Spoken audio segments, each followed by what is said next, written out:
नमस्कार दोस्तों। जिस तरीके से पाकिस्तान, सऊदी अरेबिया और टर्की का एक प्रोबेबल एक्सिस बन गया है, जिसको हम एक्सिस कह रहे हैं, और जिसको अगर हम लूज टर्म्स में कहें तो वो एक इस्लामिक नेटो बनाने की कोशिश जो है वो पूरी तरीके से जारी है। और बहुत जल्दी आप उस इस्लामिक नेटो को बड़ा ऑपरेशनल तौर पर भी देखने वाले हो। ऐसी बातें अंदर खाने से आ रही हैं, लेकिन एक बात ध्यान रखिएगा, इस इस्लामिक नेटो के ऊपर हम इस वीडियो में डिस्कस नहीं करने वाले हैं। ये इस्लामिक नेटो के ऊपर आपने बहुत सारा वीडियोस देख लिया है, बहुत डिस्कस हो चुका है और काफ़ी पुरानी चीज़ है ये, तो उसके ऊपर बहुत ज़्यादा बात नहीं करेंगे। लेकिन किस तरीके से इस इस्लामिक नेटो को चैलेंज करने के लिए, वो एक पूरा जो माफिया कार्टेल है उसको चैलेंज करने के लिए दो लड़के खड़े होते हैं, इंडिया और इजराइल, ये वीडियो उसके ऊपर होने वाली है। हम अपनी इस पूरी सीरीज़ में, जो ये एक्सप्लेनेटरी सीरीज़ है जहाँ पर हम डिस्कस करते हैं डिफेंस इंडस्ट्रीज़ के ऊपर, उस कड़ी में ये दूसरी एक और वीडियो है जहाँ पर हम इजरायली डिफेंस और इंडियन डिफेंस किस तरीके से इतने सारे चीज़ों पर अलग मत रखने वाले ये दोनों देश, इजराइल और इंडिया, और बड़ी खतरनाक रिलेशनशिप है इन दोनों देशों का। मतलब बहुत सारे ऐसे मुद्दे हैं जहाँ पर इंडिया और इजराइल बिल्कुल एक दूसरे के विपरीत हैं, बिल्कुल एक दूसरे के अपोजिट है। एक तरफ यूएस से खराब संबंध, और इजराइल जो है वो यूएस का सबसे बड़ा पार्टनर, पूरे यूएस के दम पे ही वो बना, वो पूरा देश ही है। फिर भी भारत के साथ अच्छे संबंध कैसे वो डेवलप कर पा रहा है, वो एक नीड ऑफ द आवर है। और वो नीड किस तरीके से इतनी स्ट्रांग हो चुकी है कि वो एक ऑल वेदर फ्रेंड है इजराइल इंडिया का। तो ये सारी चीज़ें हम इस पूरे वीडियो के अंदर डिस्कस करेंगे। प्रोबेबली हम इसमें इजराइल की डिफेंस इंडस्ट्री किस तरीके से भारत की डिफेंस इंडस्ट्री को पूरा सपोर्ट देती है और उससे क्या लाभ निकल करके आता है, उसका बाय प्रोडक्ट क्या होता है, वो चीज़ आज हम इस वीडियो में डिस्कस करने वाले हैं। और इस्लामिक नेटो के लिए भारत और इजराइल एक बहुत बड़ा चैलेंज है, जो अभी इनको समझ में नहीं आता, लेकिन ये एक्चुअल में एक बहुत बड़ा चैलेंज है। और कन्वेंशनली, ऑपरेशनली, हर तरीके से ये चैलेंज हमेशा इस इस्लामिक नेटो के सामने खड़ा रहेगा। इसके ऊपर हम डिस्कशन करेंगे। पर वीडियो में आगे जाने से पहले एक बड़ी अनाउंसमेंट अनअकैडमी टीम की तरफ से कि अनअकैडमी का ऑल इंडिया मॉक टेस्ट जो है उसकी डेट आ चुकी है। 17 जनवरी को ये मॉक टेस्ट कंडक्ट किया जा रहा है। UAIPMT हम कहते हैं इसको, Unacademy all India UPSC CSC prelims mock test. इसके अंदर आपको सबसे बड़ी बात यह है कि जितने भी क्वेश्चंस हैं that are curated by the educators themselves. तो ये एजुकेटर्स का जो मॉक टेस्ट है ये 17 जनवरी 2026 को होगा, सुबह 9:30 बजे, 2:30 बजे, एकदम यूपीएससी के टाइमिंग पर। इस मॉक टेस्ट को आप ज़रूर से देना और इससे आपको बिल्कुल एग्जाम लाइक फीलिंग आएगी। तो ज़रूर से इस मॉक टेस्ट को दीजिए। फ्री ऑफ कॉस्ट इसका रजिस्ट्रेशन है, डिस्क्रिप्शन में उसकी लिंक हमने दे दी है। टेस्ट के बाद आपको पोस्ट टेस्ट एनालिसिस भी मिलेगा, प्लस फ्री मेंटोरशिप सेशंस भी होंगे, इंग्लिश और हिंदी दोनों भाषाओं में ये टेस्ट आपको मिल जाएंगे। Now coming back to the topic, तो देखिए एक इस्लामिक नेटो की बात हो रही थी, जिसमें इसकी डिस्कशन शुरू होती है जब पाकिस्तान और सऊदी अरेबिया के बीच में एक ट्रिटी, एक पैक्ट जो है वो साइन होता है, जिसको ये लोग स्ट्रैटेजिक म्यूचुअल डिफेंस अग्रीमेंट का नाम देते हैं। ये basically strategic mutual defence agreement Pakistan और सऊदी अरेबिया ने साइन किया था सितंबर 2025 में। और उसके बाद अंदर खाने से बात निकल करके आई कि भाई इसमें टर्की भी ज्वाइन करेगा, Turkey will also be a major partner. और उससे एक पूरा, मतलब ये सबसे बड़ा मिडिल ईस्ट का जियोपॉलिटिकल डेवलपमेंट था एक तरीके से, मतलब पूरा साउथ एशिया मिडिल ईस्ट का एक पूरा ये जियोपॉलिटिकल डेवलपमेंट था और इनके इंटरेस्ट भी बहुत क्लियर थे। तो अगर ये तीन देश साथ आते हैं तो इसको कहा गया कि एक इस्लामिक नेटो बनेगा। इस्लामिक नेटो क्यों कहा गया उसके ऊपर भी थोड़ा सा हम एक ब्रीफ डिस्कशन कर लेते हैं। जैसे नेटो में आर्टिकल 5 है। नेटो में आर्टिकल 5 ये कहता है कि मान लीजिए कोई भी नेटो का देश है, जैसे फ्रांस है, तो उसके ऊपर कोई अटैक होता है, कोई अग्रेशन होता है, तो माना जाएगा कि पूरे नेटो के सारे देशों के ऊपर अग्रेशन, और सारे देश मिल करके उसको टैकल करेंगे। अब नेटो के हालात आप देख ही रहे हैं। खैर, तो यूक्रेन का क्या हाल किया, यूक्रेन इसीलिए नेटो में ज्वाइन होना चाहता था कि रशिया से वो हमेशा बच जाए, रशियन थ्रेट से वो हमेशा बच जाए। रशिया को ये इशू था कि नेटो जो है लगातार अपनी बाउंड्रीज को आगे बढ़ाते जा रहा है, रशिया को खतरा है और दुनिया भर की चीज़ें हैं, वो सब बातें आपको पता है। ऐसा ही कुछ इन लोगों ने करने की कोशिश करी कि ये लोग अपना एक डिफेंस पैक्ट बनाएंगे, तीन देश, ये ट्राइलेटरल ब्लॉक बनेगा और इस ब्लॉक में टर्की होगा, सऊदी अरेबिया होगा, पाकिस्तान होगा, और ये तीनों देश मिल करके आर्टिकल 5 टाइप का कॉपी पेस्ट करके एक आर्टिकल बनाएंगे कि भाई अगर किसी भी तीनों में से एक देश के ऊपर किसी ने भी अग्रेशन किया, अटैक किया, तो वो एक इस्लामिक नेटो के ऊपर अटैक माना जाएगा और तीनों देश मिल करके उसको टैकल करेंगे। इसकी खासियत क्या थी? सबसे बड़ी इसकी खासियत है कि पाकिस्तान को मैं रखता हूँ साइड, वो है बहुत गरीब देश, उसके ऊपर बात करना यहाँ पर मतलब हमारी बेइज्जती हो जाएगी, है ना। तो पाकिस्तान को हम साइड रखते हैं। दो देशों की अगर हम बात करें तो इसमें दो बहुत बड़े पावर्स एक साथ आने की बात हो रही है। एक तरफ सऊदी अरेबिया है विच is a very very big and it has a massive financial resources. तो वो एक बहुत ही बड़ा फाइनेंस बैकअप प्रोवाइड करेगा इस पूरे ट्राइलेटरल ब्लॉक को। दूसरी तरफ टर्की है जो कि एक तरीके से मिलिट्री पावर हाउस कहा जाता है। मतलब आप नेटो में भी देखो तो शायद नेटो में भी टर्की जो है it has the second largest military, it is the second largest military contributor. तो Turkey which is a military power house and financial backup from Saudi Arabia, ये इस ब्लॉक को बहुत ही डेंजरस बनाता है। और इनके इंटरेस्ट बहुत क्लियर थे। ये आखिर इस्लामिक नेटो बना क्यों? रीज़न बहुत सिंपल था। जिस तरीके से यूएस का स्टांस लगातार चेंज हो रहा था, लगातार बार बार फ्लक्चुएट कर रहा है ट्रम्प के आने के बाद, कभी इस साइड कभी उस साइड, वो पेंडुलम की तरह मूव करते रहते हैं। मैं कहता हूँ इसीलिए उसको डंकापति ट्रम्प बोलता हूँ। वो सुबह उठता है, सपना देखता है, उसके बाद कहता है आज ये करेंगे। तो उस टाइप का नेता है, बहुत ही उससे बड़ा आज तक मैंने मतलब सनकी आदमी, बहुत साफ शब्दों में कहा जाए तो शायद ही कोई वर्ल्ड लीडर इतना सनकी हो। एक टाइम पे मतलब सद्दाम हुसैन और गद्दाफ़ी और इन लोग का, ईदी अमीन जैसे लोगों का मतलब उदाहरण दिया जाता है कि बड़ा सनकी थे। हिटलर को बोला जाता था कि इतने लोगों को मरवा दिया उसने, इतने मिलियन सोल्जर्स मारे गए जर्मनी के। उस टाइप से लोग उसको कंपेयर करना शुरू कर चुके हैं आज की डेट में। आप डिफेंस एक्सपर्ट, बहुत सारे आर्टिकल आ रहे हैं ट्रम्प के ऊपर। खैर ट्रम्प के ऊपर कभी और चर्चा करेंगे, वो इतना सनकी क्यों है, उसके पीछे भी एक कारण है। तो ट्रम्प की जिस तरीके से पॉलिसी लगातार फ्लक्चुएट हो रही है, आप भारत के केस में देखो, उसने पूरा भारत की तारीफ करी, पूरा इलेक्शन में भारत, कैंपेनिंग में भारत, हर जगह पे इलेक्शन जीतने के बाद।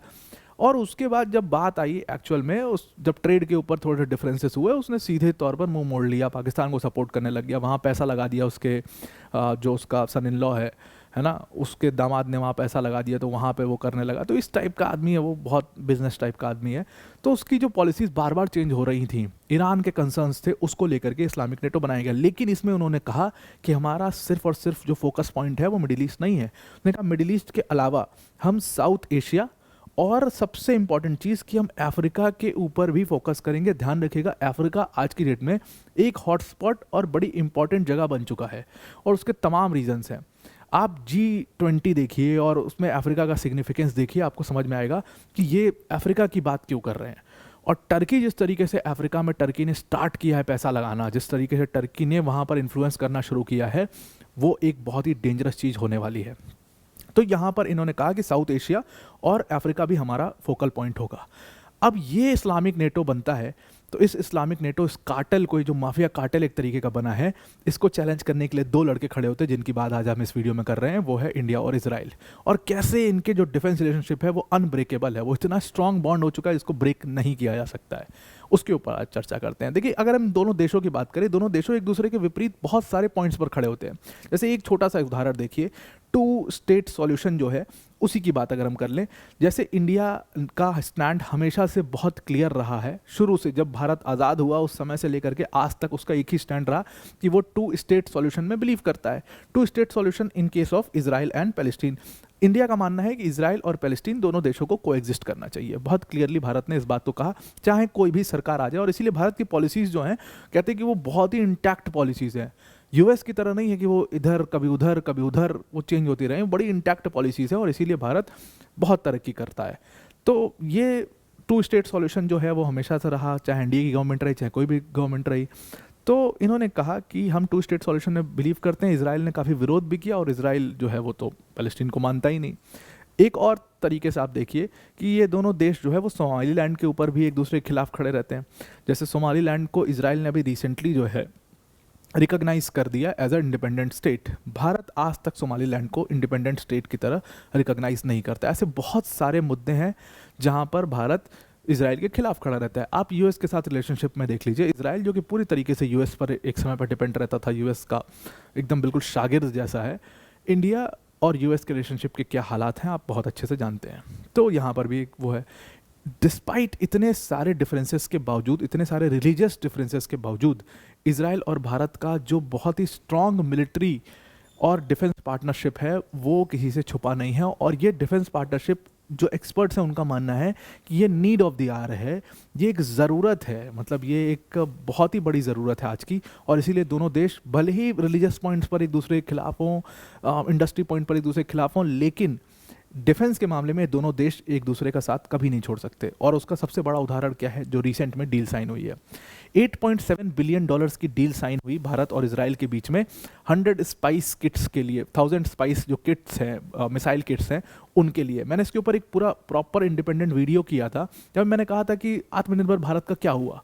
भाई जब आप गौरव किट्स बना रहे हो तो फिर आपको 1000 स्पाइस बॉम्ब किट्स की ज़रूरत क्यों पड़ रही है, और 8.7 बिलियन डॉलर्स क्यों खर्च करने पड़ रहे हैं, इंपोर्ट क्यों करा रहे हैं। तो मैंने आपको एक रेफरेंस भी दिया था पिछली अपनी वीडियो में कि उसमें एक कॉल आया था मुझे, जो कि he was my known relative he हैं, तो उन्होंने फिर वहाँ पे मुझे समझाया, तो वो चीज़ मैं समझा और उस चीज़ को फिर हमने यहाँ पर इनकलकेट भी किया।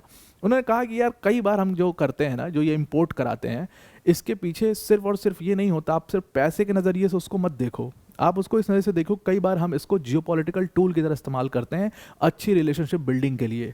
और इजराइल से हमारा जो पूरा संबंध है, जितना डिफेंस इंपोर्ट करा रहे हैं, वो अच्छे रिलेशनशिप के लिए, और थैंक्स टू इजराइल कि हम बराक 8 बना पा रहे हैं, थैंक्स टू इजराइल कि वो अपनी सारी टेक्नोलॉजी जो है वो हमें ट्रांसफ़र कर रहा है। क्योंकि आप बाकी देश में देखिए, अब इवन रशिया, इवन यूएस, अब बाकी देशों को देखिए, हमें टेक्नोलॉजी ट्रांसफ़र कोई भी नहीं करता, या कोई भी देश एक दूसरे को टेक्नोलॉजी ट्रांसफर नहीं करता, बहुत रिलक्टेंस आपको वहाँ पर नज़र आती है।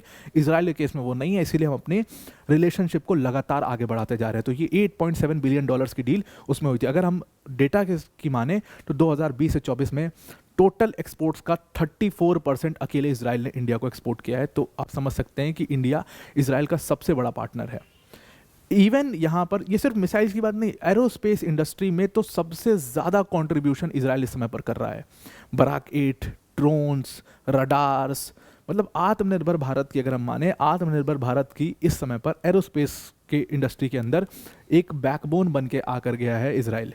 इजरायली कंपनी है इजराइल एरोस्पेस इंडस्ट्रीज, उनका कई सारे जो उनके छोटी छोटी कंपनी है उस कंपनी के अंडर में, वो इंडियन कंपनीज के साथ मिल करके कई सारे जॉइंट वेंचर्स के ऊपर काम कर रहे हैं, कई सारे जॉइंट प्रोजेक्ट्स के ऊपर काम कर रहे हैं। जैसे रिसेंट में इंडिया ने बराक 8 मिसाइल्स का निर्माण किया, जिसका निर्माण जो डेवलपमेंट है वो चल भी रहा है, उसको और एडवांस भी कर रहे हैं, which is a medium range surface to air missile. तो ये लैंड और नेवल फोर्सेस के लिए होगी, which is a very it's a big success story, जिसमें इजराइल की वही IAI और इंडिया मिलकर के इसको बना रहा है आत्मनिर्भर भारत के अंतर्गत। इसी के साथ साथ अगर आप देखो तो बहुत सारे इजरायली ड्रोन्स आज हम चला रहे हैं, हेरॉन, सर्चर, और ये सारे ड्रोन्स जो हैं उनको हम अपडेट कर रहे हैं, भारत के अंदर अपडेट कर रहे हैं, जिसको हम प्रोजेक्ट चीता कह रहे हैं। तो वहाँ पर भी ये जो टेक्नोलॉजी ट्रांसफ़र की चीज़ है वो हो रही है। तो लगातार, और उसके बाद अगर हम बात करें एसा रडार सिस्टम्स, वो भी भारत को इजराइल ने ही दिया है। तो इजराइल का जो ये पूरा एरोस्पेस इंडस्ट्री का जो पूरा रिवॉल्यूशन है भारत के अंदर, उसमें इजराइल एक बहुत बड़ा रोल प्ले कर रहा है। इजराइल की जो IAI कंपनी है उसका यहाँ पर पार्टनर किया उसने HAL यानी कि हिंदुस्तान एरोनॉटिक्स लिमिटेड के साथ, जहाँ पर वो सिविलियन एयरक्राफ्ट को मिड एयर रिफ्यूलर्स में कन्वर्ट कर रहा है, विच इज़ अ बिग थिंग। आपने B2 बॉम्बर के बारे में सुना होगा, दैट अभी रिसेंटली कि उन्होंने मिड एयर रिफ्यूल कर करके इतना लंबा डिस्टेंस ट्रेवल किया, बॉम्ब किया वहाँ पर वेनेजुला में, और फिर वो वापस हो गए। इतना बड़ा डिस्टेंस ट्रेवल करना बहुत मुश्किल होता है, इसीलिए आपको कहीं बेस बनाना पड़ता था। US ने आज उसको चेंज किया कि वो मिड एयर रिफ्यूल करके वो उसको यूज़ कर रहे हैं। वैसा कुछ भारत ने भी सपना देखा, और उस सपने को पूरा करने में इजराइल का बहुत बड़ा रोल है, जहां पर वो इस सिविलियन एयरक्राफ्ट को मिड एयर रिफ्यूलर्स में टर्न कर रहे हैं, जिनको हम उस तरीके से इस्तेमाल कर सकते हैं अलग अलग तरीके से। जैसे इजराइल की IAI ने अलग अलग, उसकी कई सारी सब्सिडरी कंपनीज ने HAL के साथ भी पैक्ट किया हुआ है, बेल के साथ भी यानी कि भारत इलेक्ट्रॉनिक्स लिमिटेड के साथ भी किया हुआ है, और इवन डिफरेंट कंपनी DRDO के साथ भी किया हुआ है। और जो पूरा MRSAM यानी कि mid range surface to air missile systems का जो पूरा मेकिंग प्रोजेक्ट है, वो इन डिफरेंट कंपनीज के साथ मिलकर के IAI कर रहा है। और इसीलिए medium range surface to air missile systems में हम लगातार सक्सेस पाते चले जा रहे हैं, because of the thanks to the Israeli technology that they are providing us. और ये रिलेशनशिप अगर आप देखें तो ये रिलेशनशिप कारगिल वॉर के समय से शुरू हुआ था, और आज तक ये रिलेशनशिप इंटैक्ट है और चल रहा है। और इन्होंने अपना एक पूरा, दोनों देशों ने मिलकर के अपना एक पूरा 10 ईयर्स का रोड मैप बना रखा है कि इस 10 साल में हम क्या क्या करेंगे। अगर एक इंटरनेशनल सर्वे की माने तो भारत और इजराइल के लोगों की माने तो इजराइल में जो लोग हैं वहाँ के, वो US के लोगों से ज़्यादा पसंद भारतीयों को करते हैं। वही सेम हाल भारत में भी है। भारत के लोग भी बहुत प्रो इजरायली लोग हैं, ऐसा माना गया कि उनके ओपिनियन प्रो इजरायली ओपिनियंस हैं। तो ये रिलेशनशिप 1996 से शुरू हुआ, फिर कारगिल में बड़ा ही सपोर्ट किया इसराइल ने भारत को, और वहाँ से जितनी भी गवर्नमेंट रहे उस हर गवर्नमेंट ने लगातार इसराइल को सपोर्ट किया, और इजरायली गवर्नमेंट ने भारत को सपोर्ट किया। एनडीए के टाइम की सरकार थी वो, जब पहली बार इसराइल से रिलेशन शुरू हुए थे, लेकिन उसके बाद अगर कांग्रेस की भी सरकार आई, उन्होंने भी सपोर्ट किया, वापस से आई, वही सेम स्टांस रहा। तो स्टांस बदला नहीं, लगातार वो सपोर्ट मिलता रहा, इधर उधर थोड़ा बहुत इंक्लिनेशन जो है वो चलता रहता है। और इसी तरीके से इसराइल जो है, because of this support and long term relationship, ये एक आत्मनिर्भर भारत का बहुत ही महत्वपूर्ण हिस्सा बनता है। अब एरोस्पेस इंडस्ट्री में इसराइल इतना क्यों कंट्रीब्यूट कर पा रहा है, या टेक्नोलॉजी इसराइल के पास जो है वो बाकी टेक्नोलॉजी क्यों नहीं है, एक बहुत ही समझने वाली बात है। क्योंकि देखिए, इसराइल ने अपने डिफेंस इंडस्ट्रियल कॉम्प्लेक्स के ऊपर खूब काम किया है। रीज़न बहुत सिंपल सा है, क्योंकि इसराइल एकमात्र ऐसा देश है जो हमेशा से, मतलब 1950, उससे ही पहले 39 से अगर आप लगाओ, तो वो लगातार कईयों युद्ध लड़ चुका है, और हमेशा एक तरीके के काइनेटिक वॉरफेयर में तो वो हमेशा रहता है। वो आतंकवादी संगठनों से वो देश के बराबर ही हैं, हिजबुल्ला वो देश के बराबर, ये पूरा देश चला ही रहे हैं लेबनान वो लोग। तो वो एक तरीके से वॉर में लगातार रहते हैं, और जिसकी वजह से उन्होंने सबसे ज़्यादा जो काम किया वो अपने मिलिट्री डिफेंस इंडस्ट्रियल कॉम्प्लेक्स के ऊपर किया, और इसीलिए वो इतना कंट्रीब्यूट कर पा रहे हैं। अगर देखो तो पूरा देश एक हरियाणा के बराबर है, उसकी पॉपुलेशन लगभग 10 मिलियन है, लेकिन इतना छोटा होने के बावजूद उन्होंने अपने एरोस्पेस सेक्टर को बहुत ज़बरदस्त उन्होंने सेटल किया है, बहुत ज़बरदस्त उन्होंने वो किया है। उसमें सबसे अच्छी बात यह है कि उन्होंने एक बहुत अच्छा अमालगम बनाया है, बहुत अच्छा मिक्सचर बनाया है, जहाँ पर जो उनका गवर्नमेंट है वो उनकी कई सारी डिफेंस इंडस्ट्रीज़ को कंट्रोल करता है, आईए टाइप की, वो डिफेंस सीधा गवर्नमेंट से कंट्रोल होती हैं। लेकिन प्राइवेट पार्टनर्स भी हैं, प्राइवेट सेक्टर की जो एल्बिट सिस्टम्स जैसे कंपनी है, टाल्ड्रिन ग्रुप है, ये लोग कन्वेंशनल वॉरफेयर में बड़ी मदद करते हैं, इनकी कन्वेंशनल आर्म्स बना करके, डिफेंस इलेक्ट्रॉनिक्स बना करके, बड़ी टेक्नोलॉजीज बना करके। आईएआई में अगर आप देखो तो 15,000 एम्प्लॉयज़ काम करते हैं, और ये and it is the 31st among the world's top 100 arms producer IAI.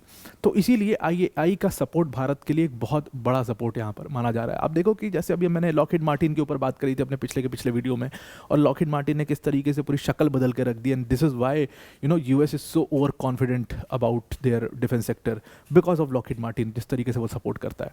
तो कुछ ना कुछ वैसा ही वैसा मिलता जुलता चीज़ आईएआई के साथ इसराइल का केस में है, और इसीलिए गवर्नमेंट उसको कंट्रोल करती है।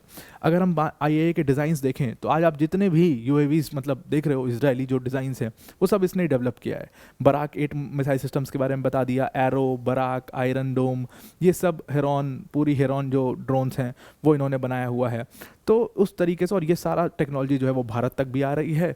मतलब एक तो प्रोडक्ट शेयर करना होता है, और एक टेक्नोलॉजी शेयर करने वाली बात होती है। देखिए, प्रोडक्ट जो है वो आपको कोई भी दे सकता है, आप किसी भी कंपनी से खरीद सकते हो। जैसे हमने रिसेंटली देखो कि बड़ी बड़ी कंपनी से खरीदना शुरू किया, हमने रफ़ाइल खरीदा, हमने रैप्टर की बात एक समय चली थी कि रैप्टर लिया जाएगा, और ये वो हल्ला हुआ था, खैर वो बाद में चला फेक है, कुछ नहीं है ऐसा कुछ। तो आप बड़ी कंपनी से खरीद सकते हो प्रोडक्ट, लेकिन जब बात आत्मनिर्भर भारत की आती है कि हम अपने यहाँ पर बनाएंगे, जी आपको अपने यहाँ पर बनाने के लिए टेक्नोलॉजी चाहिए, लेकिन वो टेक्नोलॉजी देने के लिए एक बहुत ही बड़ा रिलक्टेंस आपको हर जगह पर दिखेगा, चाहे वो कोई भी हो, वो टेक्नोलॉजी शेयर नहीं करना चाहते। जैसे अभी मैंने पिछली वाली वीडियो में बात करी थी कि जब इंडिया का जब इंडिया ने अपना प्लान किया कि हम अपने यहाँ पर ही मतलब अपने डिफेंस इंडस्ट्रीज़ को सेटल करेंगे और यहीं पर डिफेंस कॉम्प्लेक्स को बढ़ाएंगे, तो हम यहीं पर सारी चीज़ें बनाएंगे, तो बात हुई कि टेक्नोलॉजी का सारा जो इंटेलेक्चुअल प्रॉपर्टी राइट्स हैं वो भारत के पास होंगे, और इससे बहुत सारी कंपनी जो है पीछे हट जाती है। लॉकहीड मार्टिन जैसी बड़ी बड़ी कंपनी जो है वो पीछे निकल जाती हैं, और बचती है एकमात्र कंपनी, दो कंपनी बचती हैं कुल मिला जुला करके, स्पेनिश कंपनी बचती है और इजरायली कंपनी बचती है, और उसके बाद फिर फाइनली जो है वो प्रोजेक्ट चला जाता है उनको। तो क्यों ये हो रहा था, ये दिक्कत क्यों आ रही थी? ये दिक्कत इसलिए आ रही थी क्योंकि कोई भी अपनी टेक्नोलॉजी का ट्रांसफ़र नहीं करना चाहता। वो प्रोडक्ट आपको दे देंगे, ट्रेनिंग आपको दे देंगे, लेकिन टेक्नोलॉजी नहीं देंगे ताकि आप खुद ना बना पाओ। ये चीज़ इजराइल के साथ में नहीं है, और इजराइल ने अपनी टेक्नोलॉजी हर जगह पर शेयर की है। अगर हम बात करें तो हेरॉन, पैंथर, बर्ड आई, सर्चर, मॉस्किटो जैसे जो यूएवीज़ हैं जो कि अभी डिप्लॉयड हैं अफ़गानिस्तान में, उनको भारत ऑपरेट करता है, आज भी ऑपरेट करता है, और बहुत इफ़ेक्टिव ऑपरेशन है उसका। इजरायली कंपनी है एल्टा, उसकी सब्सिडियरी है आईएआई की ही, उसने बनाया green pine early warning radar systems, और ये भी बहुत ही ज़्यादा इफेक्टिव हैं और बहुत ही ज़्यादा सक्सेसफुल हैं। अब ये पूरा जो आप देख रहे हो, ये जितना भी आप यहाँ पर नाम देख रहे हो, ये सब भारत को टेक्नोलॉजी क्यों मिल पा रही है? क्योंकि भारत के रिलेशंस इजराइल के साथ लगातार बहुत स्ट्रांग है, और इजराइल ये सारा इस सब की टेक्नोलॉजी भारत को लगातार प्रोवाइड करता है। एक 2008 का अग्रीमेंट है रफ़ाइल का, रफ़ाइल और आईएफ के बीच में अग्रीमेंट हुआ था, और सारा कॉन्ट्रैक्ट रफ़ाइल को दिया गया, जहाँ पर वो low level quick reaction missile system LLQRM पहली बार भारत में ये प्रोवाइड करने की बात हुई थी। तो लगातार इस तरीके से रिलेशनशिप्स बिल्ड होते गए, और उसी का बाय प्रोडक्ट है जो आज आप देखते हो कि $8.7 बिलियन का ये जो कॉन्ट्रैक्ट हुआ 100 स्पाइस किट्स, वो उसी का एक बाई प्रोडक्ट है। और इजराइल और इंडिया इस तरीके से मिल करके अपने स्ट्रैटेजिक इंटरेस्ट के लिए एक साथ आकर के अपने डिफेंस इंडस्ट्रीज़ को स्ट्रांग बना रहे हैं, ताकि इस्लामिक नेटो टाइप का जो चैलेंज है वो इनके लिए बहुत बड़ा चैलेंज ना बन पाए। एक बड़ी इंपॉर्टेंट बात है I2U2 की, वो भी एक बाई प्रोडक्ट है इसी रिलेशनशिप का। तो ये पूरा रिलेशनशिप है भारत और इजराइल के बीच में। इसमें अभी बहुत सारी चीज़ें होनी बाकी हैं, और मुझे एक चीज़ और लगती है बड़ी इंपॉर्टेंट, जो है कि क्या इन दोनों देशों को मिल करके अपना एक डिफेंस अग्रीमेंट नहीं कर लेना चाहिए? जिस तरीके का आप एक डिफेंस अग्रीमेंट सऊदी अरेबिया और पाकिस्तान के बीच में देख रहे हैं, जिसमें टर्की जुड़ने वाला है, क्या भारत और इजराइल को एक ऐसा डिफेंस अग्रीमेंट नहीं करना चाहिए? इसके ऊपर भी बात क्या नहीं होनी चाहिए? ये एक बहुत बड़ा सवाल है। इसका जवाब आप दीजिए कि क्या ये करना सही रहेगा, या इसके कुछ जियोपॉलिटिकल इम्प्लीकेशंस हैं। एक जियोपॉलिटिकल इम्प्लीकेशन जो समझ में आता है, that is in case of Russia. ये क्या ये रशिया को पसंद आएगा कि इजराइल और भारत डिफेंस अग्रीमेंट कर रहे हैं? बिकॉज डिफेंस अग्रीमेंट एक बहुत ही बड़ा स्टेप हो जाता है। It is not a normal engagement, it is not a normal engagement any more. जो नेटो का है, that is a big thing. क्यों रशिया उससे थ्रेटन फील कर रहा है? Because defence agreement directly threatens the other partners और other countries. तो इंडिया और इजराइल के बीच में अगर ऐसा कोई डिफेंस अग्रीमेंट होता है, तो उसका एक जियोपॉलिटिकल इम्प्लीकेशन रशिया के ऊपर हो सकता है या नहीं हो सकता है, इसका जवाब दीजिएगा। और इसके ऊपर हम इसी सीरीज़ में आगे भी चर्चा करते रहेंगे। तो अब आपको ये पूरा आर्टिकल समझ में आ गया होगा। आज के लिए इतना ही। Thank you and have a nice day.